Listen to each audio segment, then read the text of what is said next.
Can he teleport or what? Questions and trolls like this are trending on social medias. So let's analyze these scenes once again and break down the confusion. In one of the coolest scenes of Season 6 finale, we see Olenna Tyrell negotiating with the Mortals or the leaders of Dorne. Varys joins in and utters the motto of House Targaryen, fire and blood.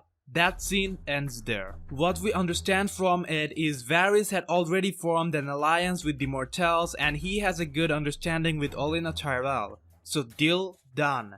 Now Dany has two of the biggest houses of Westeros backing her up along with the Greyjoys. It's like Varys is helping her do everything she did wrong or couldn't do.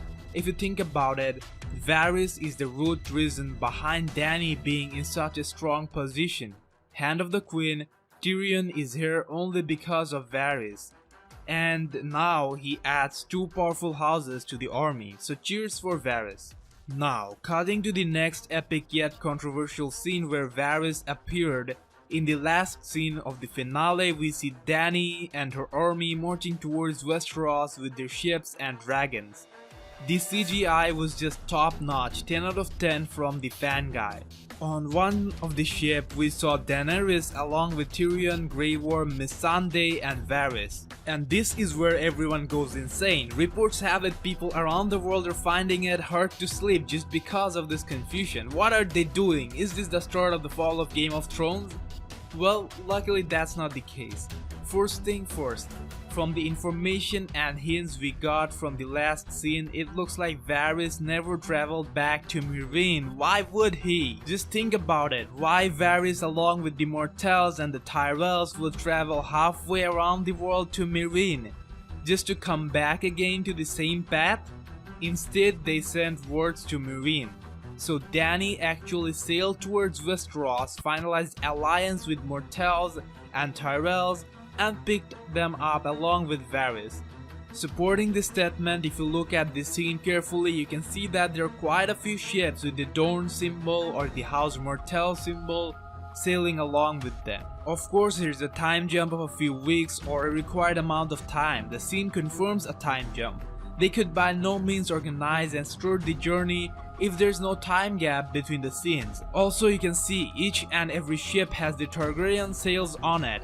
It would certainly take a huge amount of time to do that, so everything points out that there was certainly a time jump. Why would anyone disagree? And probably this is also the reason they put it as the last scene, so that people can clearly understand that Dany is sailing after a while. Just because the scene starts after the birth of the Mad Queen Cersei doesn't necessarily mean that the next scene is happening simultaneously. I would like to quote my buddy Martin here. A song of ice and fire is told through the eyes of the characters who are sometimes hundreds or even thousands of miles apart from one another. Some chapters cover a day, some only an hour, others might span a fortnight, a month, half a year. With such a structure, the narrative cannot be strictly sequential. Sometimes, important things are happening simultaneously, 1,000 leagues apart.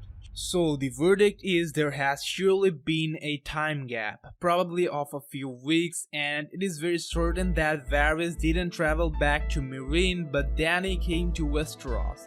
No matter how you put it, it can be logically described with the time jump. By the way, won't it be too early if Dany is this close to King's Landing in Season 6? Well, I think Euron Greyjoy would create some obstacle in the way. However, share your opinion, theories and predictions in the comment section down below. Subscribe and be in touch.